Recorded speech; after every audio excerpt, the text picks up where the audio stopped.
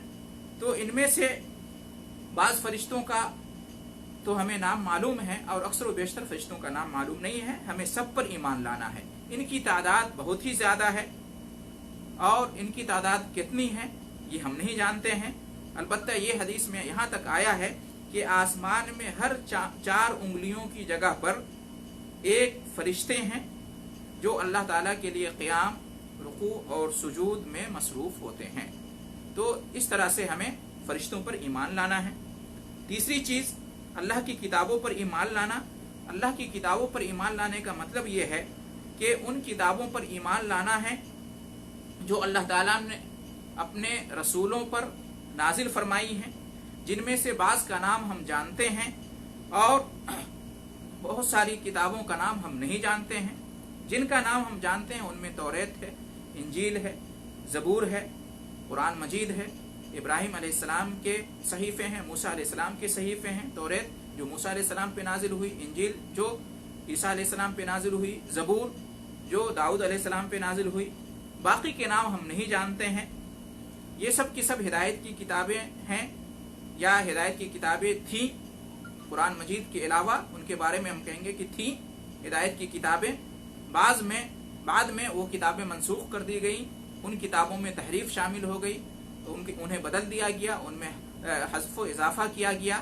اب وہ جو ہے نا ہدایت کی کتابیں نہیں رہ گئی ہیں جو دنیا میں موجود ہیں لوگوں کے پاس۔ اب صرف قرآن مجید ہے ہدایت کی کتاب۔ قرآن مجید کے ذریعے سے وہ ساری کتابیں منسوخ ہو چکی ہیں، صرف قرآن مجید محفوظ ہے، جس کی حفاظت کی ذمہ داری اللہ رب العالمین نے خود لی ہے، جس نے قرآن مجید کو نازل کیا ہے۔ تو یہ مطلب ہے اللہ تعالیٰ کی کتابوں پر ایمان لانے کا۔ اللہ تعالیٰ کی کتابوں پر ایمان لانے کے بعد چوتھی چیز ہے اللہ تعالیٰ کے رسولوں پر ایمان لانا۔ ایمان کے ارکان میں سے چوتھا رکن اللہ کے رسولوں پر ایمان لانا۔ اللہ کے رسولوں پر ایمان لانے کا مطلب کیا ہے؟ ان پاک باز ہستیوں پر اور شخصیات پر ایمان لانا ہے جنہیں اللہ تعالیٰ نے انسانوں ہی میں سے منتخب فرمایا اور انہیں نبوت اور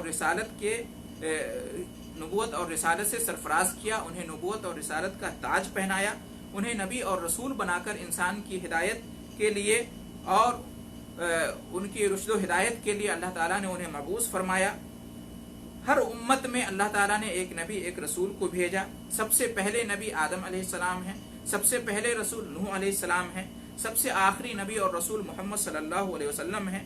ان میں سے کچھ کا بیان قرآن مجید میں آیا ہے اور زیادہ تر نبیوں اور رسولوں کا بیان قرآن مجید میں نہیں آیا ہے۔ قرآن مجید میں تقریباً 25 نبیوں اور رسولوں کا ذکر آیا ہے۔ نبیوں اور رسولوں کی کل تعداد کتنی ہے اس کا علم اللہ تعالیٰ ہی کو معلوم ہے۔ 5 انبیاء اور رسول کے بارے میں آیا ہے کہ وہ اولو العزم رسول ہیں، اور وہ ہیں نوح علیہ السلام، ابراہیم علیہ السلام، موسیٰ علیہ السلام، عیسیٰ علیہ السلام اور ہمارے نبی محمد صلی اللہ علیہ وسلم۔ یہ سب کے سب اللہ تعالیٰ کے بندے تھے، اللہ تعالیٰ کے حکم کے پابند تھے۔ اس طرح سے تفصیلی اور اجمالی طور پر ہمیں ایمان لانا ہے اللہ کے رسولوں پر۔ 5واں رکن ایمان کا آخرت کے دن پر ایمان لانا ہے۔ آخرت کے دن پر ایمان لانے کا مطلب موت کے بعد کے تمام مراحل پر ایمان لانا جو قبر کی زندگی سے شروع ہوتے ہیں اور جنت اور جہنم میں داخلے پر جا کر تمام ہوتے ہیں۔ تو ان تمام چیزوں پر ہمیں ایمان لانا ہے۔ اس میں قبر کا فتنہ، قبر کا سوال اور جواب، اور اس کے بعد اس سوال کے جواب کے مطابق فعل اور پاس ہونے کے مطابق قبر میں جو نعمت یا عذاب کا نظام ہے اس پر ایمان لانا۔ اسی طریقے سے ایک دن قیامت آئے گی، دوبارہ لوگوں کو زندہ اٹھایا جائے گا، اس بات پر ایمان لانا۔ سب لوگ میدان حشر میں جمع ہوں گے، اس بات پر ایمان لانا۔ اعمال کی پیشی ہوگی، اعمال وزن کیے جائیں گے، اعمال کا حساب کتاب ہوگا، اس پر ایمان لانا۔ پل صراط سے گزرنا ہوگا، اس پر ایمان لانا۔ اور پھر جنت اور جہنم ہے، اس پر ایمان لانا۔ اور اللہ تعالیٰ فیصلہ کرے گا لوگوں کے بارے میں، اور اللہ کے فیصلے کے مطابق لوگ یا تو اپنے اپنے عمل اور ایمان کے اعتبار سے جنت میں جائیں گے یا جہنم میں جائیں گے۔ تو ان تمام چیزوں پر ایمان لانا، مرنے کے بعد سے لے کر جنت اور جہنم میں داخلے تک، ان تمام چیزوں پر ایمان لانا، تمام مراحل پر ایمان لانا، یہ داخل ہے آخرت پر ایمان میں. یہ پانچویں چیز ہے. چھٹا رکن جو ہے ایمان کا وہ ہے تقدیر پر ایمان لانا. اور تقدیر پر ایمان لانے کا مطلب کیا ہے کہ اللہ تعالیٰ نے شروع سے آخر تک جو کچھ بھی ہوا ہے، ہو رہا ہے، ہونے والا ہے، ان تمام کو اللہ تعالیٰ نے لکھ دیا ہے. اللہ تعالیٰ نے ہر چیز کی، ہر مخلوق کی تقدیر لکھ دی ہے. حیات کے تعلق سے، موت کے تعلق سے، رزق کے تعلق سے، عمر کے تعلق سے، اور اچھائی اور برائی کے تعلق سے، ان تمام چیزوں کو اللہ تعالیٰ نے لکھ دیا ہے. اس پر ہمارا ایمان ہونا چاہیے. دنیا میں جو کچھ ہو رہا ہے، جو کچھ پہلے ہوا، جو کچھ ہوگا، اللہ تعالیٰ کے علم، اس کی مشیت کے اعتبار سے ہوا، ہو رہا ہے اور ہوگا. ان تمام چیزوں کا اللہ تعالیٰ کو پہلے سے علم تھا. اللہ تعالیٰ نے پہلے ہی اس کو لکھ دیا تھا. یہ سب اللہ کی مشیت کے تحت ہو رہا ہے. اور جو کچھ اللہ تعالیٰ نے مقدر کر رکھا ہے وہ ہو کر رہے گا. ان تمام چیزوں پر ایمان لانے کا مطلب تقدیر پر ایمان لانا ہے. تو اللہ رب العالمین نے جو یہاں پر فرمایا الا الذین آمنوا، پہلی صفت جو ذکر کی، نجات پانے والے کی پہلی صفت، پہلی شرط نجات پانے کے لیے، خسارے سے بچنے کے لیے، اس میں ایمان ہے. ایمان کا کیا مطلب ہے اس کی تفصیل آپ کے سامنے ابھی گزری. دوسری صفت نجات پانے والوں کی، خسارہ سے بچنے والوں کی، یا کہنے کے نجات کی شرط جو دوسری ہے وہ ہے وَعَمِلُ الصَّالِحَاتِ، نیک عمل کرنا، نیک اعمال کرنا. نیک عمل سے کیا مراد ہے؟ ہر وہ قول و عمل جو بندہ کو اللہ تعالیٰ سے قریب کر دے، جسے اللہ تعالیٰ پسند کرتا ہے، جس سے اللہ کی رضا اور خوشنودی حاصل ہوتی ہے، جس کا اللہ تعالیٰ نے حکم دیا ہے، اس کے رسول نے حکم دیا ہے، اس کو کہتے ہیں عمل صالح، نیک عمل. جیسے کہ نماز ہے، زکوٰۃ ہے، روزہ ہے، حج ہے، والدین کے ساتھ حسن سلوک ہے، صلہ رحمی ہے، وغیرہ وغیرہ. یہ تمام چیزیں نیک اعمال میں داخل ہیں. اور ایک لمبی فہرست ہے نیک اعمال کی، بھلائی اور خیر کے کاموں کی.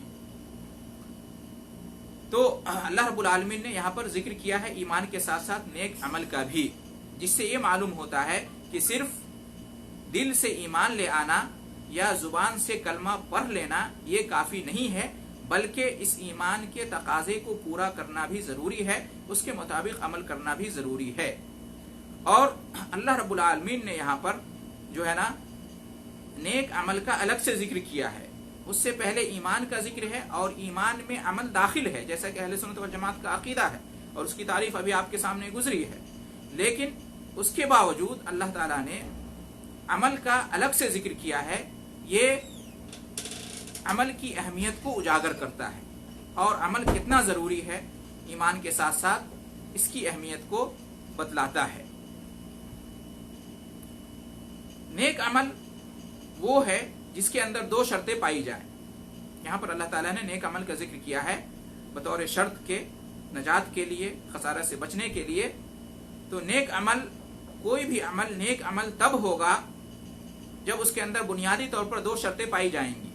ایک یہ کہ اس عمل کے اندر اللہ کے لیے اخلاص ہو، یعنی عمل کا مقصد اللہ کی رضا اور خوشنودی پانا ہو. وہ عمل شرک سے، ریاکاری سے، شہرت طلبی وغیرہ سے، دنیاوی اغراض و مقاصد سے بالکل پاک ہو، ورنہ اس عمل کی کوئی حیثیت نہیں ہے. دوسری شرط اللہ کے آخری نبی اور رسول محمد صلی اللہ علیہ وسلم کی اتباع اور پیروی، یعنی جو عمل بندہ کر رہا ہے اس عمل کا طریقہ نبی کریم صلی اللہ علیہ وسلم کے طریقے کے مطابق ہو، اس میں نبی کریم صلی اللہ علیہ وسلم کی سنت کی اتباع اور پیروی کی جائے. وہ عمل بدعت سے پاک ہو.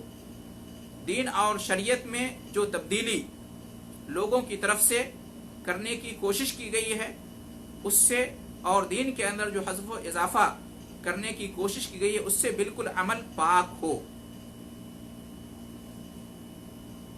وہ عمل دین اور شریعت سے ثابت ہو اور اس کا طریقہ بھی نبی کریم صلی اللہ علیہ وسلم کی سنت سے ثابت ہو. تو یہ دو شرطیں ہیں عمل کی قبولیت کے لیے، عمل کے نیک عمل ہونے کے لیے، عمل کے نفع بخش ہونے کے لیے. تو جس عمل کا اللہ تعالیٰ نے یہاں پر ذکر کیا ہے عمل صالح، اس سے مراد یہ ہے. تیسری صفت جو اللہ تعالیٰ نے ذکر کی ہے یہاں پر نجات پانے والوں کی، وہ ہے ایک دوسرے کو حق کی نصیحت کرنا. وتواصوا بالحق، ایک دوسرے کو حق کی نصیحت کرنا. حق سے مراد کیا ہے؟ اس سے پہلے جو ایمان اور عمل صالح کا ذکر ہوا ہے